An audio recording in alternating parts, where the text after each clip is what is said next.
അസ്സലാമു അലൈക്കും വറഹ്മത്തുള്ളാഹി തആല വബറകാതുഹു. ഭാര്യ ഭർത്താക്കന്മാർ തമ്മിലുള്ള സ്നേഹം വർദ്ധിക്കാൻ വേണ്ടി അസ്മാഉൽ ഹുസ്നയിലെ ഏറ്റവും പ്രധാനപ്പെട്ട ഒരു ഇസ്മാണ് യാ വദൂദ് യാ അല്ലാഹ്. സ്നേഹം വർദ്ധിപ്പിക്കാൻ വേണ്ടിയുള്ള ഒരു ചെറിയൊരു ഇസ്മാണ്, അള്ളാഹുവിൻ്റെ പേരാണ് യാ വദൂദ് യാ അല്ലാഹ് എന്നത്.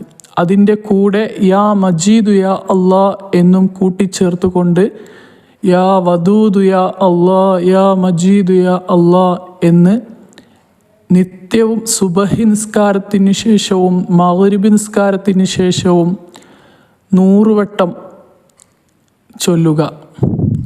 ഇൻഷാ അല്ലാഹ് നമ്മുടെ വീട്ടിൽ ഖൈറും ബറക്കത്തും വീട്ടിൽ സന്തോഷവും ഉണ്ടാവും. ഭാര്യ ഭർത്താക്കന്മാർ തമ്മിലും മക്കൾ തമ്മിലും വീട്ടിലെ മറ്റു അംഗങ്ങൾ തമ്മിലൊക്കെ സ്നേഹം വർദ്ധിക്കാൻ, കുടുംബബന്ധം നന്നായി പോകാൻ വേണ്ടി ഈ ഇസ്മിനെ പതിവാക്കുക. തീർച്ചയായും ഫലം കാണുന്നതാണ്.